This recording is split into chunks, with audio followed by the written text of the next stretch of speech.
നമ്മുടെ ചില പ്രാർത്ഥനകൾക്ക് ഉത്തരം വൈകുന്നത് എന്താണ്? നമ്മുടെ ചില പ്രാർത്ഥനകൾക്ക് ഉത്തരം വൈകുന്നതിൻ്റെ കാരണം ഒരു ഉപരി മഹത്വത്തിലേക്ക് കർത്താവ് ഒരുക്കുകയാണ് നിങ്ങളെ. ഇന്ന് നീ പ്രാർത്ഥിച്ച കാര്യത്തിന് നാളെ ഉത്തരം കിട്ടിയാൽ ഇത്ര ഉപരി മഹത്വമേ സംഭവിക്കുന്നുള്ളൂ. പക്ഷെ 2 വർഷം കഴിഞ്ഞ് അതിന് ഉത്തരം കിട്ടുമ്പോൾ അതുവഴി വലിയൊരു ദൈവമഹത്വം സാധ്യമാകാനുണ്ട്. അത് നിനക്കിപ്പം മനസ്സിലാകില്ല. അതറിയാവുന്ന ദൈവം ആ ഉത്തരത്തിലേക്ക് നിന്നെ ഒരുക്കിക്കൊണ്ടിരിക്കുകയാണ്. അതുകൊണ്ട് പ്രാർത്ഥനയ്ക്ക് ഉത്തരം കിട്ടിയില്ല ഉടനെ അങ്ങ് നിരാശനായി പോകരുത്. നോക്ക്, പ്രിയ സുഹൃത്ത് ലാസറിന് പോലും ഞൊടിയിടയിൽ കർത്താവ് ഉത്തരം കൊടുത്തില്ല. അന്ന് മരിച്ചു പോയവര്, അതായത് ലാസർ രോഗിയായപ്പോ കർത്താവ് വന്നില്ല, ലാസറിന്റെ ശവോടക്ക് കൂടാൻ പോലും കർത്താവ് വന്നില്ല. എന്തൊരു മര്യാദകേടാ! അന്ന് മരിക്കുന്നവര് കർത്താവിനെ ക്രൂരനാക്കും. ഒരു മര്യാദ ഇല്ലാത്ത കർത്താവ്. പക്ഷേ 4 ദിവസം ജീവിച്ചിരുന്നവർക്കറിയാം കർത്താവിന്റെ കരുണ എങ്ങനെയാണ് വെളിപ്പെടുന്നതെന്ന്. അതുകൊണ്ട് ചില പ്രാർത്ഥനകൾക്ക് ഉത്തരം കിട്ടാത്തത് കണ്ട് ഉടനെ സങ്കടപ്പെടുകയോ നിരാശപ്പെട്ടു പോവുകയോ ചെയ്യരുത്. കുറച്ചുകൂടെ ഒന്ന് കാത്തിരിക്കുക. കുറച്ചുകൂടെ മഹത്വമുള്ളൊരു ഉത്തരം കർത്താവ് നിനക്ക് വേണ്ടി എഴുതുന്നുണ്ടെന്ന് തിരിച്ചറിയ്. പള്ളിക്കകത്ത് ആൾക്കൂട്ടമുണ്ടെന്ന് വിചാരിച്ച്, ധ്യാന കേന്ദ്രങ്ങളിൽ ആൾ കൂടുന്നു വിചാരിച്ച്, ഓൺലൈൻ ശുശ്രൂഷകൾക്ക് ഇഷ്ടം പോലെ വ്യൂസ് ഉണ്ടെന്ന് വിചാരിച്ച് നമ്മളാരും ധരിക്കരുത് ഇവിടെ വിശ്വാസം ഉത്സവം ആഘോഷിക്കുകയാണെന്നൊന്നുമില്ല. കർത്താവ് തമ്പുരാനെ സക്രാരിക്കകത്ത് പൂട്ടിയിടുന്നവരുടെ പേരാണ് ക്രിസ്ത്യാനികൾ. ജീവിതത്തിൽ ഈ കർത്താവിനെ കൈപിടിച്ചു കൊണ്ടുപോകാൻ മനസ്സില്ലാത്തവരുടെ പേരാണ് ക്രിസ്ത്യാനികൾ. കർത്താവ് ഇടപെടുമോ എന്നുള്ള പേടിയാണ്. ഇപ്പോഴും കല്ലുരുട്ടി അടച്ചു വെച്ചിരിക്കുകയാണ് നമ്മളൊക്കെ. ഇല്ലേ? ക്ഷമിക്കാൻ ഒരാൾ ബാക്കിയില്ലേ? ഇപ്പോഴും ക്ഷമിക്കാൻ ഒരാൾ ബാക്കിയില്ലേ? ഉണ്ട്.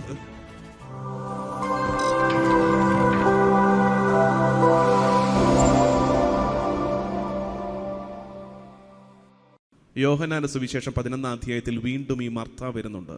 എന്താണ് കോണ്ടെക്സ്റ്റ്? എന്താന്ന് വെച്ചാൽ, ലാസർ രോഗബാധിതനായിരിക്കുന്നു. കർത്താവിന് സന്ദേശമെത്തി, പ്രിയ സുഹൃത്ത് ലാസർ രോഗബാധിതനാണ്. ഇത് കേട്ടപാടെ കർത്താവ് വാർത്തലച്ച് ചെന്നോ അങ്ങോട്ട് ലാസറിന്റെ വീട്ടിലോട്ട്? ചെന്നോ? എത്ര ദിവസം കഴിഞ്ഞിട്ട് ചെന്നത്? 4 ദിവസം കഴിഞ്ഞിട്ട്. അപ്പോഴേക്കും ലാസർ മരിച്ചു കഴിഞ്ഞു. എന്തുകൊണ്ടാണ് കർത്താവ് പോകാതിരുന്നത്? എന്തൊരു മര്യാദകേടായിരുന്നു. സുഹൃത്തല്ലേ? ഒന്നുമില്ലെങ്കിൽ സുഹൃത്തല്ലേ?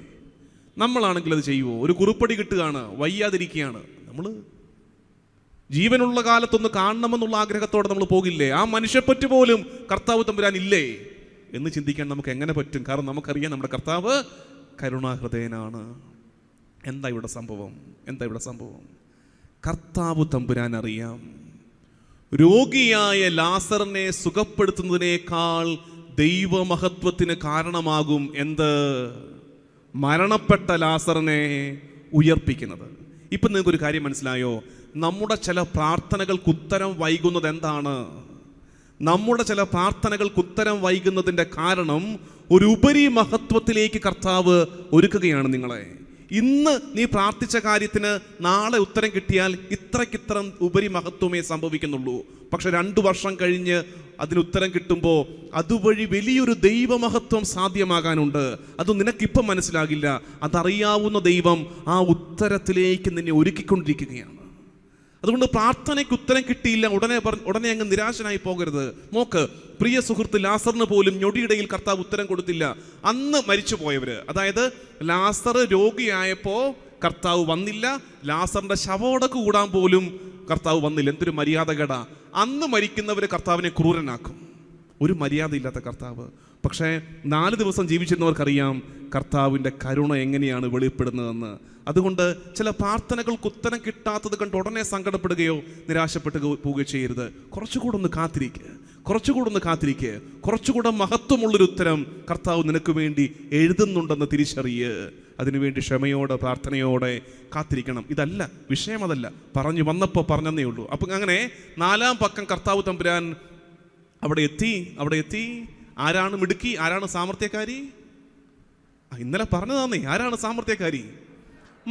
മർത്തയുടെ സാമർത്ഥ്യം വീണ്ടും വെളിപ്പെടുത്തുന്ന കണ്ടോ? അതായത് കർത്താവ് വന്നപ്പോഴേ ഓടിയടുത്ത് കർത്താവിൻ്റെ അടുത്ത് എന്നിട്ട് മർത്തയുടെ വക ഒരു സുഖിപ്പിക്കലുണ്ട്, ഒരു സന്തോഷിപ്പിക്കലുണ്ട്. എന്താ മർത്ത പറഞ്ഞത്? കർത്താവേ, അങ്ങ് ഇവിടെ ഉണ്ടായിരുന്നെങ്കിൽ എൻ്റെ സഹോദരൻ മരിക്കുകയില്ലായിരുന്നു. കർത്താവിനെ ഒന്ന് സന്തോഷിപ്പിച്ചു. കണ്ടോ? അവൾ മിടുക്കിയാണ്, അവൾ സാമർത്ഥ്യക്കാരിയാണ്. ഞാൻ പറഞ്ഞ ഇവളുടെ ക്യാരക്ടർ അങ്ങനെയാണ്. അതിനുശേഷം കർത്താവ് കല്ലറയുടെ വാതിൽക്കൽ വന്നിട്ട് കർത്താവ് ഒരു കാര്യം പറയുന്നത്. എന്താ പറയുന്നത്? കർത്താവ് പറയുന്നത് കല്ലെടുത്തു മാറ്റുക. ഇന്ന് നിങ്ങളോട് കർത്താവ് തമ്പുരാൻ പറയുന്നത് ആ ഒറ്റ വാക്ക്. ഇന്ന് വിശുദ്ധ കുമ്പസാരത്തിൻ്റെ ദിവസം, കുമ്പസാരത്തിന് ഒരുങ്ങുമ്പോൾ, അല്ലെങ്കിൽ കുമ്പസാരം നടത്തിയിട്ട് പ്രാർത്ഥനയോടെ ഇരിക്കുമ്പോൾ കർത്താവ് ആവശ്യപ്പെടുന്നത് ആ ഒറ്റ വാക്കാണ്. എന്താണത്? കല്ലെടുത്ത് മാറ്റ്, കല്ലെടുത്ത് മാറ്റ്. ദാ ഇപ്പോൾ നീ ഇങ്ങനെ കുമ്പസാരത്തിന് ഒരുങ്ങിയിരിക്കുമ്പോൾ പോലും നിന്റെ ചങ്കിൽ നീ ഒരു കല്ലെടുത്ത് വെച്ചിട്ടുണ്ട്. അപ്പോൾ നമ്മൾ സമർത്ഥരായ മർത്തായെ പോലെ സമർത്ഥരായ നമ്മൾ ഉടനെ പറയും കർത്താവിനോട്. എന്താ പറയാൻ പോകുന്നത്? എൻ്റെ കർത്താവേ, 4 ദിവസമായി അകത്ത് ദുർഗന്ധമായിരിക്കും, എന്തിനാ നീ വയ്യാത്ത പണിക്ക് നിൽക്കുന്നത്? അതിൻ്റെ ഒന്നും ആവശ്യമില്ല, ഇവിടെ നിന്ന് കാണിക്കാവുന്ന അത്ഭുതമൊക്കെ കാണിച്ചാൽ മതി, കല്ലെടുത്ത് മാറ്റൊന്നും വേണ്ട. ഇതാണ് നമ്മുടെ ഒരു ലൈൻ. കാരണം നമുക്കിതിനകത്ത് ഒരുപാട് ഓർമ്മകൾ, മുറിവുകൾ, സങ്കടങ്ങൾ, വെറുപ്പ്, വിദ്വേഷമൊക്കെ അകത്ത് ഹൃദയത്തിൻ്റെ അങ്ങേ മൂലയ്ക്ക് ഇങ്ങനെ തിക്കി ഞെരുക്കി സൂക്ഷിച്ചു വെച്ചിട്ട്, ഒരു ഇരുട്ടറയിൽ ഒളിപ്പിച്ചു വെച്ചിട്ട്, അതിനെ പുറത്തൊരു കല്ലെടുത്ത് മറച്ചു വെച്ചിട്ട് അതിൻ്റെ പുറത്ത് എല്ലാം ഓക്കെ ആണെന്ന് പറഞ്ഞ് ജീവിക്കുന്നവരാണ് നമ്മൾ. ഇന്ന് കർത്താവ് ആവശ്യപ്പെടുന്നത് പോരാ, എനിക്ക് കുറച്ചുകൂടെ നിന്നിലേക്ക് ഇടപെടാനുണ്ട്, അതുകൊണ്ട് ആ കല്ലെടുത്ത് മാറ്റ്. നിങ്ങൾ നാട്ടിൽ ജീവിച്ചിട്ടുള്ളവർക്കറിയാം, ഇവിടെ തന്നെ ജനിച്ചു വളർന്നവർക്ക് ഞാൻ ഈ പറയുന്ന ഉദാഹരണം മനസ്സിലാകണമെന്നില്ല. നാട്ടിൽ ജീവിച്ചവർക്ക് മനസ്സിലാകും. നമ്മുടെ അച്ഛന്മാർ വീട് വിസിറ്റിന് വരത്തില്ലേ നാട്ടിലൊക്കെ, അല്ലേ? വീട് വിസിറ്റിന് വരും. ഇപ്പോഴൊക്കെ വളരെ സിസ്റ്റമാറ്റിക്കാണ് കേട്ടോ. എന്ന് വെച്ചാൽ ഇവിടുത്തെ പോലൊക്കെ ആയിരിക്കും. അതായത് ടൈം ടേബിളൊക്കെ കൊടുത്ത് ഞങ്ങൾ ഇന്ന സമയത്ത് അവിടെ എത്തും, നേരത്തെ അപ്പോയിൻമെൻ്റ് ഒക്കെ എടുത്ത് വളരെ സിസ്റ്റമാറ്റിക്കാണ്. ഇപ്പോൾ ഗ്രാമങ്ങളിൽ പോലും വീട് വിസിറ്റൊക്കെ അങ്ങനെ, എല്ലാവരും വീട്ടിൽ കാണണമെന്നൊന്നുമില്ല, അങ്ങനെയൊക്കെയാണ്.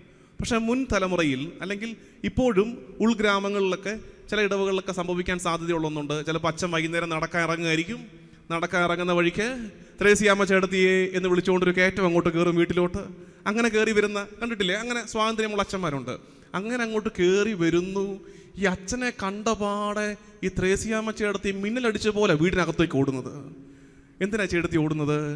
നമ്മൾ ഓർക്കും കട്ടൻ കാപ്പി ഇടാൻ വേണ്ടി ഓടുന്നതാണെന്ന്. അല്ല, ചേട്ടത്തി ഓടി ചെന്നിട്ട് അവിടെ അയേ കിടക്കുന്ന തുണിയെല്ലാം കൂടെ വലിച്ചു പറിച്ചെടുത്ത് ആ കട്ടിലേക്ക് ഇട്ടിട്ട് ഒരു ബെഡ്ഷീറ്റ് ഇട്ട് സുന്ദരമായിട്ട് മൂടിയിടും. അത് ഇട്ടിരിക്കുന്ന കണ്ടാൽ തോന്നും ചേട്ടൻ ചുരുണ്ടുകൂടി കിടക്കാൻ തോന്നത്തുള്ളൂ, അത്ര ഭംഗിയായിട്ട്. കാരണം കല്ലെടുത്ത് അടച്ചു വെക്കുക. ഇതൊന്നും അച്ഛൻ കാണേണ്ട കാര്യമില്ല, ഇതൊന്നും അച്ഛൻ നോക്കേണ്ട കാര്യമില്ല.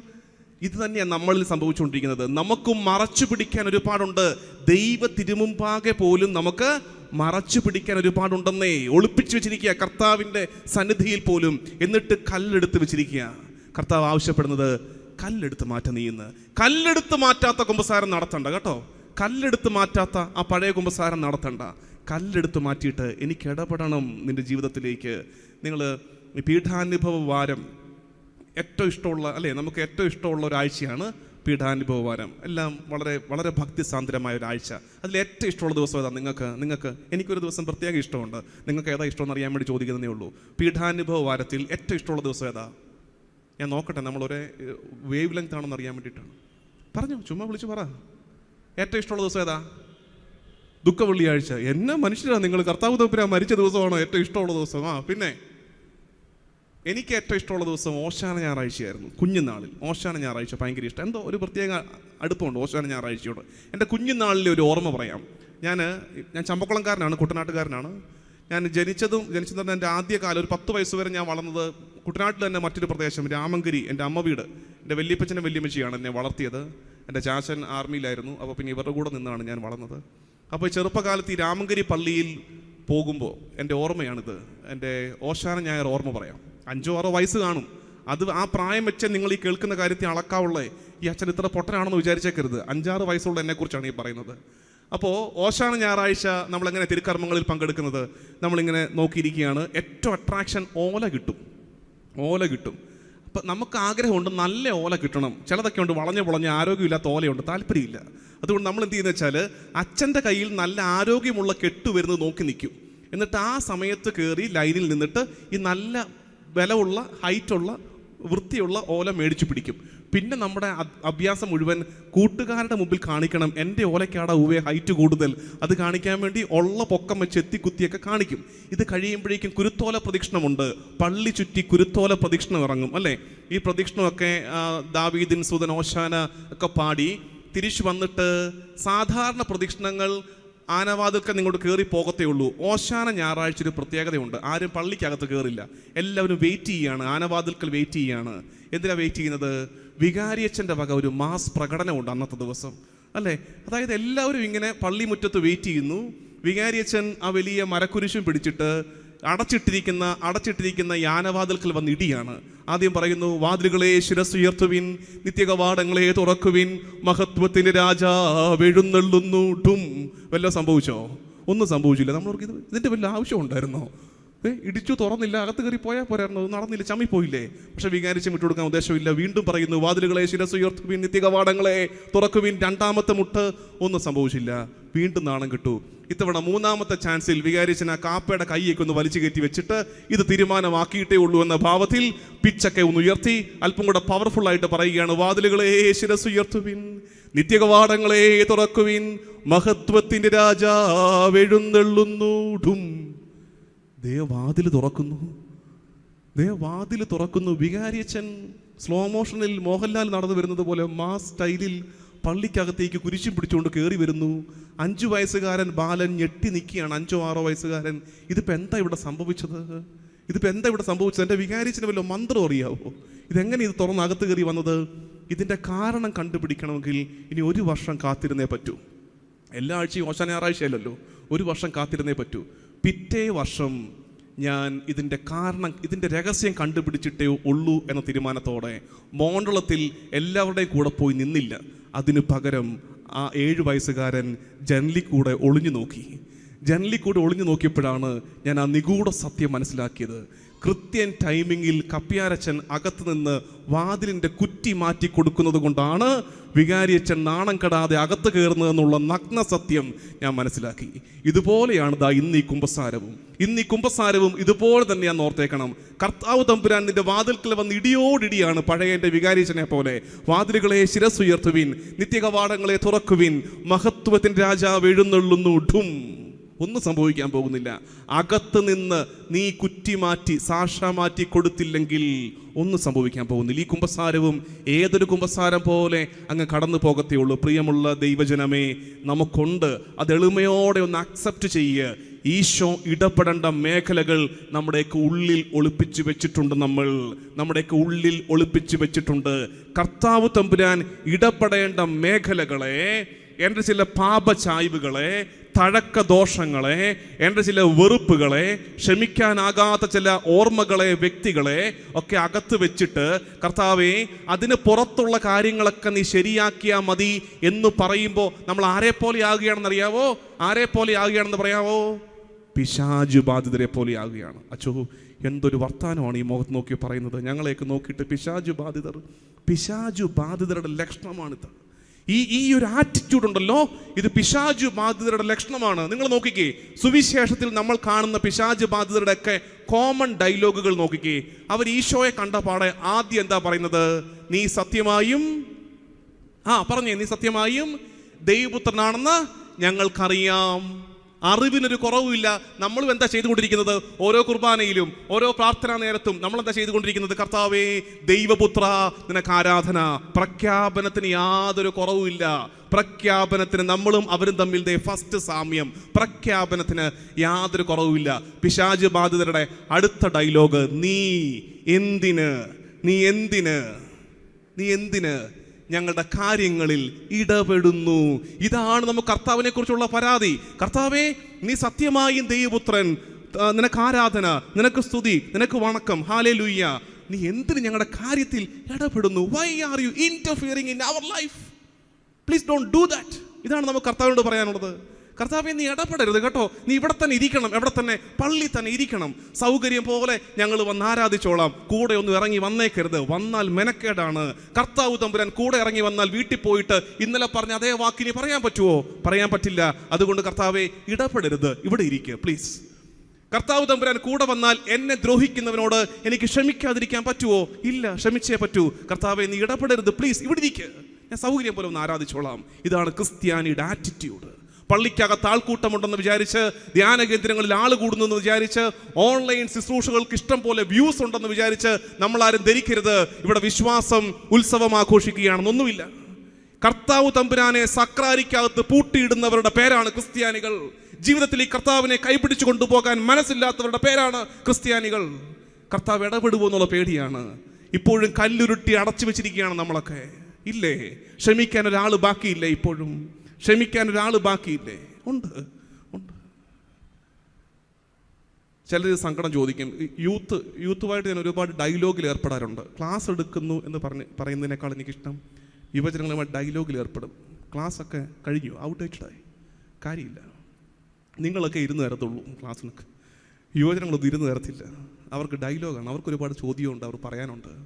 അപ്പോൾ കുഞ്ഞുങ്ങളോട് ഡയലോഗിൽ ഏർപ്പെടുമ്പോൾ അവരുടെ ഒരു സംശയമാണ്, അച്ചോ കുമ്പസാരം എന്നൊക്കെ അച്ഛന്മാർ ഘോരമായിട്ട് പറഞ്ഞിട്ട് ഞങ്ങൾക്കെന്താ ആ ഫീൽ അങ്ങോട്ട് കിട്ടാത്തത്? നമുക്കൊക്കെ ഉള്ള സങ്കടമാണ്. അതിൻ്റെ ഒരു പ്രധാനപ്പെട്ട കാരണമാണിത്. കല്ലറ കല്ലുകൊണ്ട് അടച്ചു വെച്ചിട്ടാണ് നീ കുമ്പസാരിക്കുന്നത്. അകത്ത് ചീഞ്ഞ് നാറി ദുർഗന്ധം വമിക്കുന്നൊരു മേഖലയുണ്ട്. അതിനെ തുറന്നു വെച്ചിട്ട് കുമ്പസാരിക്കുക. അപ്പം അറിയാൻ പറ്റും. പ്രത്യേകിച്ച് ആ മേഖല ഒരുപാട് ടൈപ്പുണ്ട്. അതിലേറ്റവും പ്രത്യേകിച്ചുള്ളത് ക്ഷമിക്കാനുള്ള മേഖലയാണ്. ഒരാളോടും ക്ഷമിക്കാൻ ബാക്കി വെച്ചിട്ട് കുമ്പസാരിക്കാൻ പോയിട്ട് എന്താ കാര്യം? നമ്മൾ തന്നെ പ്രഖ്യാപിക്കുന്നില്ല എല്ലാ ദിവസവും, ഞങ്ങളോട് തെറ്റ് ചെയ്യുന്നവരോട് ഞങ്ങൾ ക്ഷമിച്ചതുപോലെ ഞങ്ങളുടെ തെറ്റുകൾ അത് മതിയെന്ന്. നമ്മൾ കർത്താവ് എക്സ്ട്രാ ഓഫറൊന്നും വേണ്ടെന്ന്, ഞങ്ങൾ ക്ഷമിക്കുന്നത് പോലെ ഞങ്ങളോട് ക്ഷമിച്ചാൽ മതിയെന്ന് നമ്മൾ ഈ പറയുന്നത്. എന്നിട്ട് ക്ഷമിക്കാതെ ചെന്നിട്ട് കുമ്പസാരിച്ചാൽ എന്ത് പറ്റും? കർത്താവ് ക്ഷമിക്കാതിരിക്കുകയല്ല, കർത്താവ് ഓരോ കുമ്പസാരത്തിലും പാപമോചനം തരുന്നുണ്ട്. പക്ഷെ അത് അനുഭവിക്കാൻ നമുക്ക് യോഗമില്ല. കാരണം നമ്മുടെ ഉള്ളിൽ ഇനി ക്ഷമിക്കാൻ ബാക്കിയുണ്ട്. പ്രിയമുള്ളവരെ, കുമ്പസാരത്തിൽ ഒരുക്കമായിട്ട് എനിക്ക് ഏറ്റവും പ്രധാനമായിട്ട് പറയാനുള്ളത് ക്ഷമിക്കുക. കർത്താവിൻ്റെ അടുത്ത് പോയിട്ട് മുട്ടുകുത്തി ചോദിക്കുന്നത് അപ്പാ ക്ഷമിക്കണേ എന്നല്ലേ? അതിനു മുമ്പ് ക്ഷമിക്കുക. ബൈബിളിൽ ക്ഷമയുടെ പാഠങ്ങൾ പഠിപ്പിക്കുന്ന ഒരു ആരൊക്കെയാണ്? വേഗം പേര് പറ. ഹല്ലേലൂയ. അതെങ്കിലും പറ. ഹല്ലേലൂയ. ബൈബിളിൽ ക്ഷമയുടെ പാഠങ്ങൾ പഠിപ്പിക്കുന്നവർ പഴയ നിയമത്തിലൊക്കെ ഇഷ്ടം പോലെ ഉണ്ടെന്നേ. ഏതെങ്കിലുമൊക്കെ പേര് പറയുന്നേ. എന്തോ രക്ഷയില്ലേ? ഇന്നലെ കുറെ കൂടെ ഉത്തരവൊക്കെ പറഞ്ഞായിരുന്നല്ലോ. ഇന്നെന്താ പറ്റി? ഇന്ന് ആ പട പാവബോധമായി പോയോ? ആകെപ്പാടെ ഒരു ക്ഷീണമാണല്ലോ. എന്ത് പറ്റി? ബൈബിളിൽ ക്ഷമയുടെ ഉദാഹരണങ്ങൾ എന്ന് പറയാവുന്ന പഴയ നിയമത്തിൽ എന്തോ പൂർവ്വ ഔസേപ്പ്. വളരെ ശരിയാണ്, പൂർവ്വ ഔസേപ്പ്. പിന്നെ പാപിനിയായ സ്ത്രീ ആരോട് ക്ഷമിച്ചു? സ്ത്രീയോട് ഈശോ ക്ഷമിച്ചു. സ്ത്രീ ആരോടെങ്കിലും ക്ഷമിച്ചോ? പാപിനി. ഓക്കെ. പിന്നെ ആബേലിന് ക്ഷമിക്കാനുള്ള സമയം കിട്ടിയില്ല. അതിനു മുമ്പേ തട്ടിക്കളഞ്ഞു. ക്ഷമിക്കാനുള്ള സമയം കിട്ടിയില്ല. പിന്നെ ജോസഫ് ഉണ്ട്. അതാണ് പൂർവ്വ ഔസേപ്പ് എന്ന് ഞാൻ പറഞ്ഞത്. പൂർവ്വ ഔസേപ്പ്. കാരണം ഒരു ഔസേപ്പ് പുതിയ നിയമത്തിലുള്ളത് കൊണ്ടാണ് ആ ഔസേപ്പിനെ പൂർവ്വ ഔസേപ്പ് എന്ന് വിളിക്കുന്നത്. പിന്നെ സക്കൈബൂസ് രമ്യപ്പെട്ടു. യെസ്, കൊള്ളാം. ഞാൻ 1-2 പേരുടെ ഉദാഹരണം പറഞ്ഞേക്കാം. ജോസഫിൻ്റെ പറയാം. അതിനു മുമ്പ് വേറൊരു കഥാപാത്രമുണ്ട്, ഏസാവ്. പാവം പിടിച്ചൊരുത്തന, ഒട്ടും വാഴ്ത്തപ്പെടാതെ പോയൊരുത്തന. ശരിക്കും പറഞ്ഞ ഏസാവ് എന്ത് തെറ്റ് ചെയ്തിട്ടാ? സാധു. അവനെ വിദഗ്ധമായിട്ട് അവൻ്റെ അമ്മയും അവൻ്റെ കൂടപ്പുറപ്പും കൂടെ ചതിച്ചു, അല്ലേ? അതല്ലേ സംഭവിച്ചത്? ആരത്? യാക്കോബ്. എന്നിട്ട് എല്ലാം കവർന്നെടുത്തുകൊണ്ട് ഒരു രാത്രി നാട് വിട്ടു പോയിട്ട് അപ്പുറത്ത് എവിടെ ചെന്നു? ആരുടെ വീട്ടിൽ ചെന്നു? ബൈബിള് നല്ല ധാരണയുണ്ടല്ലോ. ആരുടെ വീട്ടിൽ ചെന്നു? ലാബാന്റെ വീട്ടിൽ ചെന്നിട്ട് പറഞ്ഞു, എനിക്ക് പെങ്കൊച്ചിനെ ഇഷ്ടമായി, കെട്ടിച്ചു തരാമെന്ന് ചോദിച്ചു. അതിനെന്താ, കെട്ടിച്ചെന്നേക്കാം, 7 വർഷം പണിയെടുത്താൽ മതി, കെട്ടിച്ചെന്നേക്കാന്ന് പറഞ്ഞു. 7 വർഷം പണിയെടുത്തു. 7 വർഷം പണിയെടുത്ത് കഴിഞ്ഞപ്പോൾ കെട്ടിച്ചു കൊടുത്തു. ആരെ കെട്ടിച്ചു കൊടുത്തു? അനിയത്തിയെ കാണിച്ചിട്ട് ചെടുത്തിയെ കെട്ടിച്ചു കൊടുത്തു. അതായത് ഇപ്പുറത്തെ കൂടപ്പറപ്പിനെ ചതിച്ചിട്ട് ചെന്നവര് അവിടെ അമ്മായി ഇപ്പം പണി കൊടുക്കുന്നത് കണ്ടോ? ഇതാണ് ലോ ഓഫ് കർമ്മ. അപ്പുറത്ത് പണി കൊടുക്കുകയാണ്. എന്നിട്ട് പറഞ്ഞു, ഇനി 7 വർഷം കൂടെ പണിയെടുത്താൽ അനിയത്തിയും കൂടെ കെട്ടിച്ചെന്നേക്കാം. 14 വർഷം പണിയെടുക്കേണ്ടി വന്നു. 2 പേരെയും കിട്ടി. ഇതെല്ലാം കഴിഞ്ഞപ്പം ഇവനൊരു ആഗ്രഹം, യാക്കോബിന്. എന്താ ആഗ്രഹം? എൻ്റെ ചേട്ടായി ഒന്ന് പോയി കാണണം. ഇത് ഇന്നും നടക്കുന്ന കാര്യമാണ്. നമുക്ക് കാണുമ്പോൾ ഭയങ്കര ചിരി വരും. ഇതുപോലെ തന്നെ ഇന്ന് നടക്കുന്നത്. എന്താണെന്നറിയാമോ? ഇന്ന് ഏറ്റവും കൂടുതൽ തമ്മിലടി ആര് തമ്മിലാണെന്നറിയാമോ? കൂടപ്പുറപ്പുകൾ തമ്മിലാണ്. വെറുതെക്കാർ തമ്മിലാണെങ്കിൽ പോട്ടെന്ന് വെക്കാം. ഇത് കൂടപ്പുറപ്പുകൾ തമ്മിലാണ് ഏറ്റവും വലിയ അടി. എന്നിട്ട് ഈ അടിയുടെ ക്ലൈമാക്സ് ഇതുപോലെ തന്നെയാണ് മിക്ക കേസിലും. ഇത് ഞാനും കാണുന്നുണ്ട്. എന്ന് വെച്ചാൽ അവസാനം ഒടുക്കമെത്താറാകുമ്പം ഒറ്റ ആഗ്രഹമുള്ളൂ, അവനെ ഒന്ന് കാണണം. കാരണം 7 70 ഒരുപോലെയാണെന്ന് പറയുന്നത് പോലെ അവസാനം എത്തുമ്പോഴാണ് ബാല്യത്തിന്റെ ഓർമ്മകളൊക്കെ തികട്ടി വരുന്നത്. ബാല്യത്തിന്റെ ഓർമ്മയിൽ ഈ ഭാര്യയും ഈ മക്കളും ഒന്നുമില്ല, അവിടെ ഉള്ളത് ആ കൂടപ്പുറപ്പാണ്. ആ അപ്പനും അമ്മയും ആ കൂടപ്പുറപ്പുകളാണുള്ളത്. അവസാനം ഒരു ആഗ്രഹം, ഇവിടെ യാക്കോബിന് ആഗ്രഹം തോന്നുകയാണ്, കൂടപ്പുറപ്പിനെ ഒന്ന് കാണണം. അവൻ്റെ സ്വത്തുവകകളെല്ലാം ചേർത്ത് പിടിച്ചുകൊണ്ട് ഏസാവിനെ കാണാൻ ചെല്ലുകയാണ്. അപ്പോൾ ഏസാവിനെ കാണാൻ വേണ്ടി ഇങ്ങനെ യാത്ര ചെയ്തിരുന്ന ഒരു അരുവി കടക്കണം. ഞാൻ ഡീറ്റെയിൽസിലേക്ക് പോകുന്നില്ല. അരുവി കടക്കണം. അപ്പോൾ ഇവനെ ബാക്കി എല്ലാത്തിനെയും അക്കരെ വിട്ടു, ഇവൻ മാത്രം ഇക്കരയായി. ആ രാത്രിയിലാണ് ഇവൻ ആരോടും മല്ലയുദ്ധത്തിൽ ഏർപ്പെട്ടത്? ദൈവവുമായിട്ട് മല്ലയുദ്ധത്തിൽ ഏർപ്പെട്ട് ഇവൻ്റെ ഏണ് കർത്താവ് ഇടിച്ചു താത്തെന്നൊക്കെ പറയുന്ന ആ രംഗമൊക്കെ. എന്നിട്ട് പിറ്റേ ദിവസം അക്കരെ എത്തി. എന്നിട്ട് ഏസാവിനെ പേടിച്ചിട്ട് ഇവൻ്റെ കന്നുകാലികളെ, ആടുമാടുകളെയൊക്കെ മുമ്പിൽ നിർത്തി, അതിൻ്റെ പിന്നിൽ ഇവൻ്റെ അടിമകളെ നിർത്തി, അതിൻ്റെ പിന്നിൽ ഇവൻ്റെ മക്കളെ നിർത്തി, അതിൻ്റെ പിന്നിൽ ഇവൻ്റെ ഭാര്യമാരെ നിർത്തി. ഏറ്റവും പിന്നിലാണ് ഇവൻ നിൽക്കുന്നത്, യാക്കോബ്. എന്താ?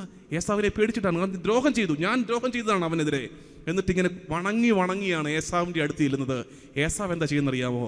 ഏസാവ് ഈ യാക്കോബിനെ ഇങ്ങനെ ചേർത്ത് പിടിച്ചിട്ട്, പോട്ടടാ, സാരമില്ല. ഇത് പറയുമ്പോൾ യാക്കോബിൻ്റെ ഒരു മറുപടിയുണ്ട്. അതാണ് ക്ലാസിക്കൽ. തൻ്റെ അകൃത്യം തന്നോട് പുറത്തിട്ട് തന്നെ ആശ്ലേഷിച്ച് ചേർത്ത് പിടിക്കുന്ന തൻ്റെ ചേട്ടായിയെ നോക്കിയിട്ട് യാക്കോബ് പറയുകയാണ്, ചേട്ടായി, നിനക്കിപ്പോൾ ദൈവത്തിൻ്റെ മുഖമാടാ. തലേ രാത്രിയിൽ അവൻ ആരെ കണ്ടതാ? തലേ രാത്രിയിൽ അവൻ ആ തീരത്ത് ദൈവവുമായി യുദ്ധത്തിൽ ഏർപ്പെട്ടവനാ. അവൻ ഇപ്പം പറയുകയാണ്, ചേട്ടായി, നിനക്ക് ദൈവത്തിൻ്റെ മുഖമാണ്. അത് പറയാൻ എല്ലാ അവകാശമുള്ളതാക്കാ യാക്കോബിനാ. നിനക്ക് ദൈവത്തിൻ്റെ മുഖമാണ്. എന്താ അർത്ഥം? എന്താ നമുക്കുള്ള പാഠം? ക്ഷമിക്കുന്നവർക്കൊക്കെ ആരുടെ മുഖമാണ്? ദൈവത്തിൻ്റെ മുഖമാണ്. അകൃത്യങ്ങൾ ക്ഷമിക്കുന്നവർക്ക് ദൈവത്തിൻ്റെ മുഖമാണ്.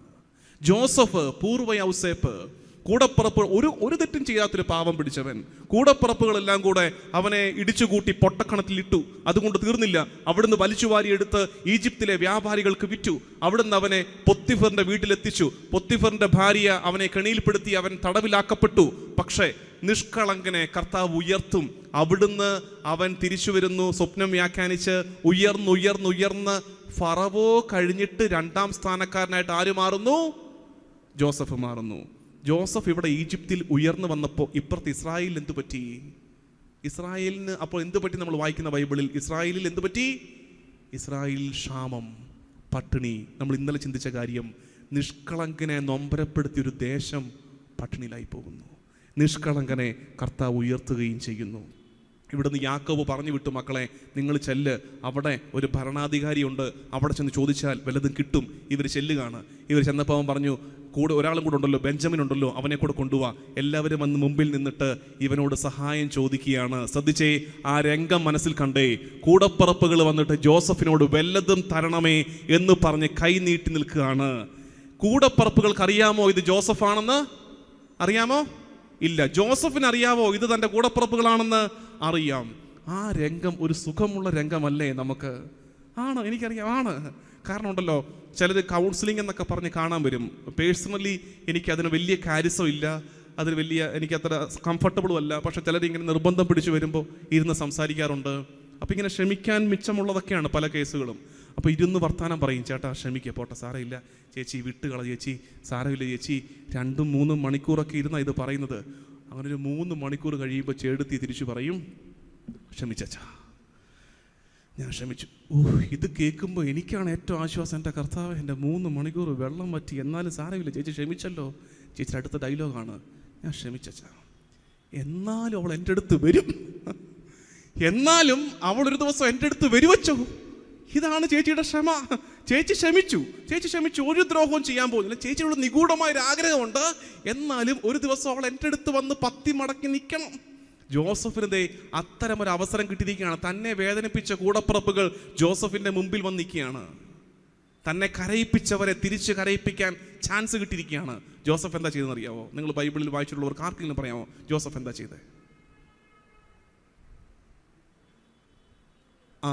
എഴുതിയിരിക്കുന്നത് ഇങ്ങനെയാണ് ബൈബിളിൽ, ജോസഫ് അകത്തുപോയി പൊട്ടിക്കരഞ്ഞു. ജോസഫ് അകത്ത് പോയി പൊട്ടിക്കരഞ്ഞു. തന്നെ കരയിപ്പിച്ചവരെ കരയിപ്പിക്കാൻ ചാൻസ് കിട്ടിയിട്ട് ജോസഫിന്റെ തീരുമാനം, അവർ കരയണ്ട, ഞാൻ കരഞ്ഞോളാം എന്ന് പറഞ്ഞ് അവർ കാണാതെ അകത്ത് പോയി പൊട്ടിക്കരയുകയാണ് ജോസഫ്. പ്രിയമുള്ളവരെ, ക്ഷമിക്കുന്നേ, ഞാനിത് ഓർമ്മപ്പെടുത്തി, ക്ഷമിക്കുക. ഇനി ഇത്രയും പറഞ്ഞിട്ടും പറ്റുന്നില്ല. അച്ചോ നിങ്ങൾക്ക് ഇതൊക്കെ പറയാം, നിങ്ങൾ എല്ലാ ധ്യാനത്തിനും പ്രസംഗിക്കുന്നതാണ് ക്ഷമിക്കുന്നത്, പറ്റത്തില്ല അച്ചോ.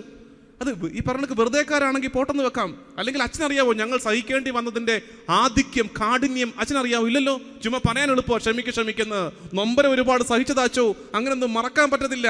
അങ്ങനൊന്നും മാഞ്ഞു പോകുന്ന മുഖമല്ല അവരുടേത്. അതവിടെ കിടപ്പുണ്ട്. ആ കല്ല് അവിടെ ഇരിപ്പുണ്ട്. സത്യമാണ്, ഇരിപ്പുണ്ട്. ഒരു വിശുദ്ധയുടെ സഹായം ചോദിക്കണം. ആരാണ് ആ വിശുദ്ധ? ക്ഷമിക്കാൻ ഒട്ടും ഇപ്പോൾ കുമ്പസാരിക്കാനിരിക്കുന്നവർക്ക് ഇപ്പോഴും ക്ഷമിക്കാൻ പറ്റുന്നില്ലെങ്കിൽ വലിയ മാധ്യസ്ഥ്യം ചോദിച്ചു പ്രാർത്ഥിച്ചോണം ആ വിശുദ്ധയുടേത്. ഏത് വിശുദ്ധയാ? വിശുദ്ധ മരിയ ഗൊരേത്തി. വിശുദ്ധ മരിയ ഗൊരേത്തിയുടെ മാധ്യസ്ഥം തേടി പ്രത്യേകം പ്രാർത്ഥിച്ചോണം. നിങ്ങൾക്കറിയാമല്ലോ 10-12 വയസ്സിൽ അവസാനിച്ചു പോയ ജീവിതമാണ് മരിയ ഗൊരേത്തിയുടേത്. ഒരു പ്രഭുകുമാരന് അലസാന്ദ്രോയ്ക്ക് അവളുടെ മേൽ മോഹം തോന്നി. അവളുടെ ഉടലിൻ്റെ മേൽ മോഹം തോന്നി. അവൾ വിസമ്മതിച്ചു. അവൾ യഥാർത്ഥ വിശ്വാസമുള്ള ക്രൈസ്തവ ബോധ്യമുള്ള കൊച്ചാണ്. അവൾ പറഞ്ഞു പറ്റില്ല. തനിക്ക് കിട്ടില്ലെന്നറിഞ്ഞപ്പോൾ തനിക്ക് കിട്ടാത്തതിന് ഇനി ആർക്കും വേണ്ട എന്നുള്ള ദൃഢനിശ്ചയത്തോടെ ഈ അലസാന്ദ്രോ എന്താ ചെയ്തേ? കഠാര എടുത്ത് അവളെ കുത്തി. എത്ര കുത്ത്? 1, 2 ഒന്നുമല്ല. ആ പിഞ്ചു ദേഹത്തേക്ക് 14 തവണയാണ് കഠാര കുത്തിയിറക്കിയത് ഈ അലസാന്ദ്രോ. ചോരയിൽ വാർന്നു കിടക്കുന്ന മകളെ കണ്ട് അമ്മ പരിഭ്രമിച്ചു. വാരിയെടുത്ത് ആശുപത്രി കൊണ്ടുപോകുന്ന വഴിക്ക് ഇവൾക്ക് അമ്മയോട് പറയാൻ ഒറ്റ കാര്യമുള്ളൂ. എന്താ പറഞ്ഞെന്നറിയാവോ? എന്താ പറഞ്ഞത്? അമ്മ അലസാന്ദ്രയോട് ഞാൻ ക്ഷമിക്കുന്നു അമ്മ. അലസാന്ദ്രയോട് ക്ഷമിക്കുന്നു അമ്മ. എന്നിട്ട് അവിടെ ഒരു കാരണം കൂടെ പറയുന്നുണ്ട്. എന്താ കാരണം എന്നറിയാം? ആ കാരണമാണ് അലസാന്ദ്രയോട് ഞാൻ ക്ഷമിക്കുന്നു അമ്മ. കാരണം എനിക്കവനെ എന്നോടൊപ്പം സ്വർഗത്തിൽ കാണണം. അതുകൊണ്ട് അലസാന്ദ്രയോട് ക്ഷമിക്കുന്നു അമ്മ എന്ന് പറഞ്ഞിട്ടാണ് അവള് കണ്ണുപൂട്ടുന്നത്. അവൻ ശിക്ഷയ്ക്ക് വിധേയനായി ജയിൽവാസത്തിൽ അവന് ദർശനമുണ്ടായി. മരിയ ഗൊരേത്തി 14 പൂക്കളുമായി അവനെ കാണാനെത്തുന്നു. അവനത് വാങ്ങിക്കുന്ന നേരത്ത് ഈ 14 പൂക്കൾ അഗ്നിയായി മാറുന്നു, തീയായി കത്തുന്നു. നീ ചെയ്ത അകൃത്യം ഞാൻ ക്ഷമിച്ചു എന്നതിൻ്റെ ഓർമ്മപ്പെടുത്തൽ പോലെ. ഇനിയാണ് ട്വിസ്റ്റ്. നിങ്ങൾക്കറിയാമോ ഈ മരിയ ഗൊരേത്തിയുടെ അമ്മ, ഇവള് ഭാഗ്യപ്പെട്ട അമ്മയാണ്. എന്തായിരിക്കും കാര്യം? സ്വന്തം മകൾ വിശുദ്ധയായി പ്രഖ്യാപിക്കപ്പെടുന്നത് കാണാൻ ഭാഗ്യം കിട്ടിയ അമ്മയാണ് മരിയ ഗൊരേത്തിയുടെ അമ്മ. വത്തിക്കാനിൽ സെന്റ് പീറ്റേഴ്സ് സ്ക്വയറിൽ പരിശുദ്ധ മാർപ്പാപ്പ ഈ മരിയ ഗൊരേത്തി എന്ന കൊച്ചു പെൺകുട്ടിയെ അൾത്താര വണക്കത്തിനായി ഉയർത്തുന്ന വലിയ ചടങ്ങ് ഈ അമ്മ ജനസാഗരത്തിന്റെ ഇടയിലിരുന്ന് സാക്ഷ്യം വഹിക്കുമ്പോൾ, കണ്ണു നിറഞ്ഞ് ആ പ്രഖ്യാപനം കേൾക്കുമ്പോൾ ഈ അമ്മയുടെ കൈ പിടിച്ച് അടുത്ത് ഒരു കപ്പൂച്ചിൻ സന്യാസി ഇരിപ്പുണ്ട്. ആ സന്യാസിയുടെ പേര് അലസാന്ദ്രോ. അതായത് അവൾ ക്ഷമിച്ചപ്പോ അത് ഇവന്റെ മാനസാന്തരത്തിന് കാരണമായി. അതായത് നമ്മൾ ക്ഷമിക്കുമ്പോൾ അത് നമ്മുടെ മാത്രമല്ല, നമ്മൾ ആരോട് ക്ഷമിക്കുന്നോ അവരുടെയും വിശുദ്ധീകരണത്തിന് കാരണമാകും. അപ്പം നമ്മൾ അത് ക്ഷമിക്കാൻ ബാക്കിയുണ്ടെങ്കിൽ അത് അവരുടെ വിശുദ്ധീകരണം തടസ്സമാണെന്ന് ഓർക്കണേ. അതുകൊണ്ട് ക്ഷമിച്ച് ഇന്നത്തെ കുമ്പസാരത്തിന് ഒരുങ്ങണമെന്ന് സ്നേഹപൂർവ്വം നിങ്ങളോട് ഞാൻ ഓർമ്മിപ്പിക്കുകയാണ്. ഹല്ലേലൂയ. കുമ്പസാരിക്കാൻ എത്ര പേര് ബാക്കിയുണ്ട്? എല്ലാവരും കുമ്പസാരിക്കാൻ ഇനിയുണ്ടോ? കുമ്പസാരിക്കാൻ ആൾക്കാർ കുമ്പസാരിക്കാൻ ബാക്കിയുള്ളൊരു കുമ്പസാരിക്കാൻ ഞാൻ സാധാരണ ഓർമ്മപ്പെടുത്താറുണ്ട്. ഞാൻ ഈ പറയുന്ന കാര്യങ്ങൾ ഇന്നത്തെ കുമ്പസാരത്തിനല്ലെങ്കിൽ ഇനിയുള്ള കുമ്പസാരത്തിനാണെങ്കിലും നിങ്ങൾ ഓർത്ത് ചെയ്യണേ. നമ്മൾ പതുക്കെ ഇനി ആരെങ്കിലും ബാക്കിയുണ്ടെങ്കിൽ ദിവ്യകാരുണ്യ ആരാധന എഴുന്നള്ളിച്ച് വെക്കാൻ പോവാണ്. അതിൻ്റെ മുഴുവൻ വിഷയം ഇതാണ്, അനുതാപമാണ്, ആത്മാക്കളുടെ രക്ഷയാണ് ഇന്നത്തെ വിഷയം. നമ്മുടെ കുമ്പസാരത്തിന് ഒരുങ്ങും. ഞാനൊരു കാര്യം പറഞ്ഞോട്ടെ പ്രിയമുള്ളവരെ, തെറ്റിദ്ധരിക്കരുത് തന്നെ. ഇനി ഇപ്പോൾ പോകണ്ട. ഇപ്പോൾ കുമ്പസാരിക്കാൻ പോകുന്നവരാണ് ഇപ്പോൾ പോകണ്ട. നമുക്ക് അല്പം കൂടെ കഴിഞ്ഞ് ആരാധന തുടങ്ങിയിട്ട് ഇതും കൂടെ കേട്ടിട്ട് പൊക്കോ. കുമ്പസാരിക്കാൻ പോകുന്നവരാണെങ്കിൽ ഞാൻ കാര്യം പറഞ്ഞാൽ തെറ്റിദ്ധരിക്കരുത്, എന്നോട് പണക്കവും തോന്നരുത്. നമ്മുടെ കുമ്പസാരങ്ങളൊക്കെ മിക്കതും കള്ളക്കുമ്പസാരങ്ങളാണ്.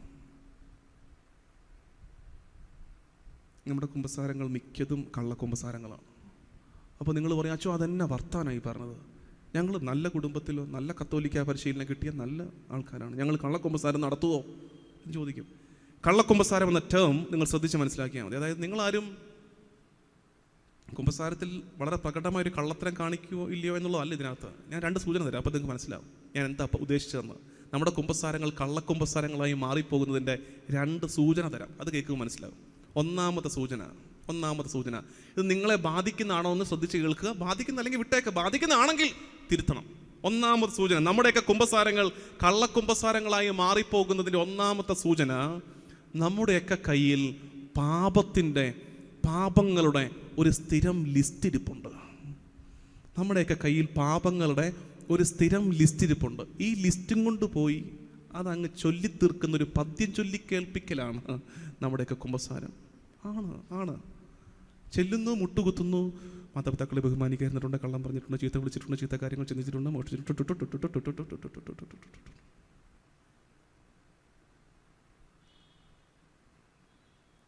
ഒരു തവണ ഒരു പ്രായമുള്ള അമ്മച്ചി കുമ്പസാരത്തിന് മുട്ടുകുത്തിയിട്ട് തുടങ്ങുകയാണ്, ഞാൻ മാതാപിതാക്കളെ ബഹുമാനിക്കാതിരുന്നിട്ടുണ്ട്. ഏത് മാതാപിതാക്കളെ? ആ പഞ്ചായത്തിൽ ഇനി ഈ അമ്മച്ചിയെക്കാളിലും മൂത്ത ആരുമില്ല, ആ പഞ്ചായത്തിൽ ഇതിനേക്കാൾ മുതിർന്ന ആരുമില്ല. എന്നിട്ടാണ് മാതാപിതാക്കളെ ബഹുമാനിക്കാതിരുന്നിട്ടുണ്ടെന്ന്. കാരണം എന്ന് വെച്ചാൽ ഈ മാതാപിതാക്കളെ ബഹുമാനിക്കാതിരുന്നത് പറഞ്ഞു തുടങ്ങിയാലേ ആ ഫ്ലോ അങ്ങോട്ട് കിട്ടത്തുള്ളൂ. ചെറുപ്പം തൊട്ടേ പഠിച്ചു വെച്ചിരിക്കുന്ന ആ ഓർഡറിലാണ് അത് പറഞ്ഞു തുടങ്ങിയാലേ ആ ഫ്ലോ അങ്ങോട്ട് കിട്ടത്തുള്ളൂ. പണ്ട് മിക്കവരുടെയും ഇപ്പോഴത്തെ കുമ്പസാരത്തിന്റെ ലിസ്റ്റ് എന്ന് പറയുന്നത് പണ്ട് ആദ്യ കുർബാന സ്വീകരണത്തിന് ഏതോ കന്യാസ്ത്രീയമ്മ ഉണ്ടാക്കി കൊടുത്ത ലിസ്റ്റുമായിട്ടാണ് ഇപ്പോഴും കുമ്പസാരിക്കാൻ വരുന്നത്. അതേ ഓർഡറിൽ നുള്ളിയിട്ടുണ്ട്, പിച്ചിയിട്ടുണ്ട്, മാന്തിയിട്ടുണ്ട്. 60-ാമത്തെ വയസ്സിലെ പാപങ്ങളാണ് ഇതൊക്കെ തന്നെയാണ് ഇപ്പോഴും പറയുന്നത്. വേറൊരു ഇൻസ്റ്റൻസ്, കുമ്പസാരം മാതാപിതാക്കളെ ബഹുമാനിക്കാറുണ്ട്, കള്ളം പറഞ്ഞിട്ടുണ്ട്, മോഷ്ടിച്ചിട്ടുണ്ട്, ചീത്ത വിളിച്ചിട്ടുണ്ട്. നിർത്തിക്കേ. മോഷ്ടിച്ചിട്ടുണ്ടെന്ന് പറഞ്ഞില്ലേ? എന്താ മോഷ്ടിച്ചേ? ശരിയാണല്ലോ, എന്താ മോഷ്ടിച്ചേ? കഴിഞ്ഞ 2 ആഴ്ചക്കുള്ളിൽ ഒന്നും മോഷ്ടിച്ചിരുന്നേ. കഴിഞ്ഞ 2 ആഴ്ചക്കുള്ളിൽ ഒന്നും മോഷ്ടിച്ചിട്ടില്ല. പിന്നെ ഇരിക്കട്ടെ, ബോണസ് ആയിട്ട് നമുക്ക് ചിലവൊന്നുമില്ലല്ലോ. നമുക്കിപ്പോൾ അത് പറഞ്ഞാൽ എന്താ, പറഞ്ഞില്ലെങ്കിൽ എന്താ, അതാ ഓർഡറിലങ്ങ് പൊക്കോട്ടെ. ഇനിയിപ്പോ അതിന്റെ പേരിലൊരു ശിക്ഷ വേണ്ട. ഇത്രയേ ഉള്ളൂ നമ്മുടെയൊക്കെ കുമ്പസാരം. ഇതാണ് അതിന്റെ അപകടം. എന്നാന്നേ ചങ്കുരുകി, അപ്പാ പറ്റിപ്പോയി, വീണുപോയി, തെറ്റിപ്പോയി എന്ന നുറുങ്ങലോടെ കുമ്പസാരിക്കുന്ന എന്താ? എന്നാ ഈ പദ്യം ചൊല്ലിൽ മാറ്റിവെക്കാൻ പോകുന്നത്? തട്ടിപ്പല്ലേ ഇത്. ദയവ് ചെയ്ത് ഈ കുമ്പസാരക്കൂടിനെ ഇങ്ങനെ നാശമാക്കി കളയരുത്. ചുമ്മാതല്ലെന്നേ വല്ലവനുമൊക്കെ ന്യൂസ് അവർ ഇരുന്ന് ചർച്ച ചെയ്യുന്നത്, കുമ്പസാരം വേണോ വേണ്ടയോ എന്നൊക്കെ. നമ്മളായിട്ട് ഇതിൻ്റെ വില കെടുത്തി കളഞ്ഞുകൊണ്ടിരിക്കുക. ദയവ് ചെയ്ത് കുമ്പസാരക്കൂടിനെ നാശമാക്കി കളയരുത്.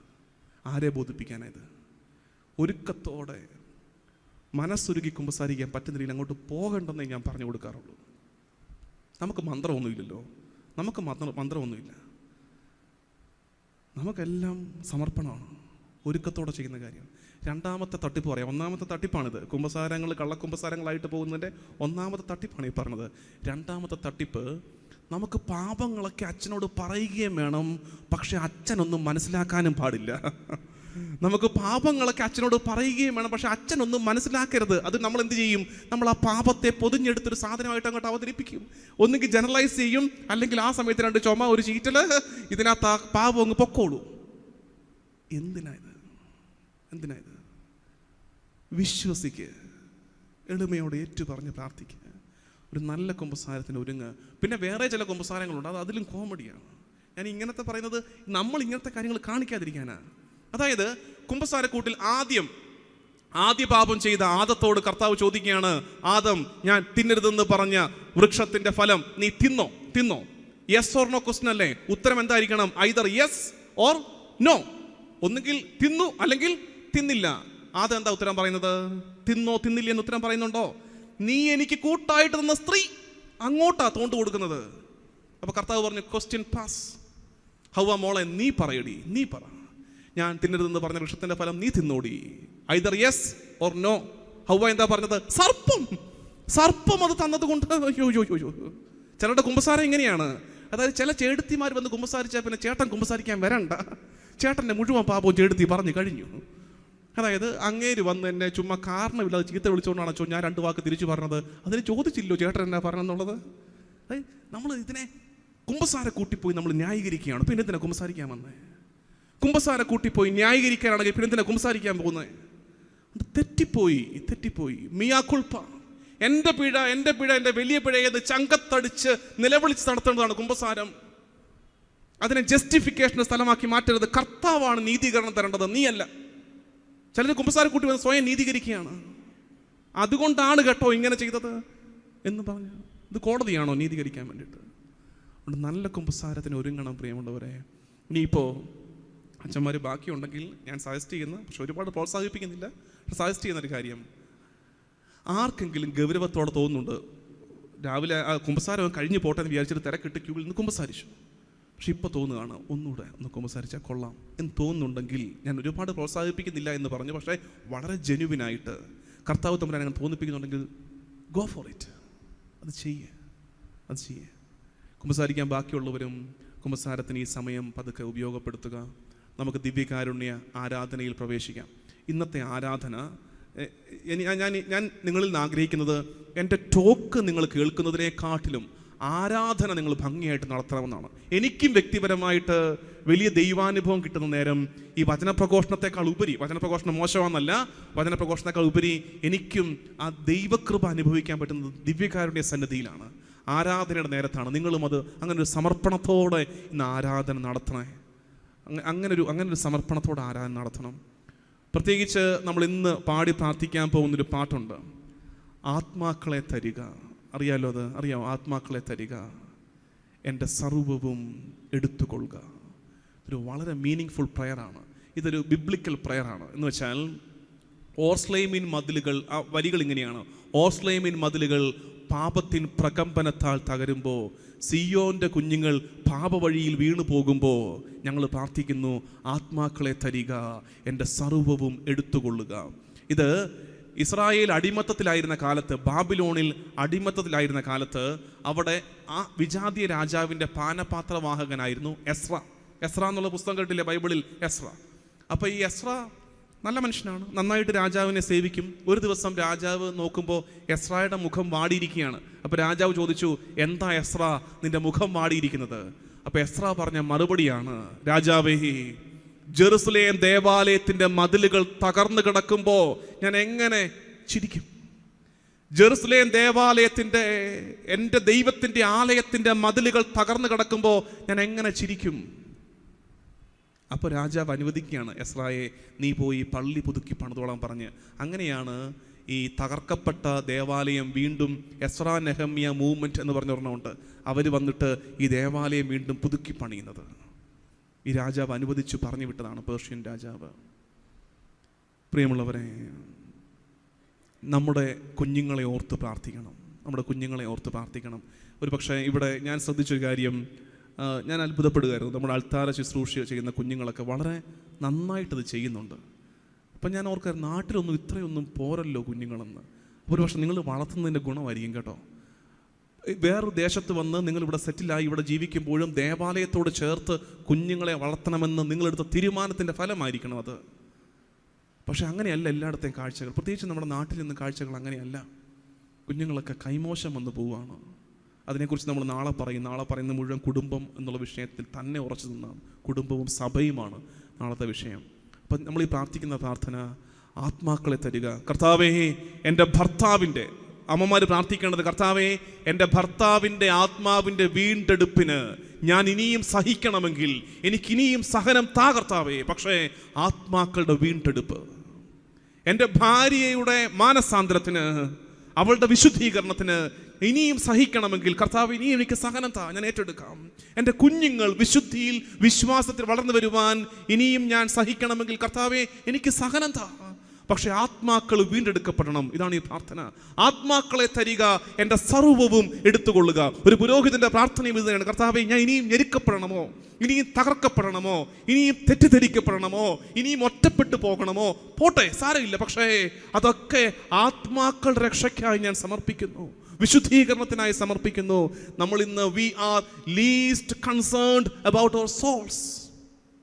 നമ്മുടെ പ്രാർത്ഥനയിൽ എവിടെ ആത്മരക്ഷ വരുന്നത്? നമ്മുടെ പ്രാർത്ഥനയിൽ എവിടെ ആത്മരക്ഷ?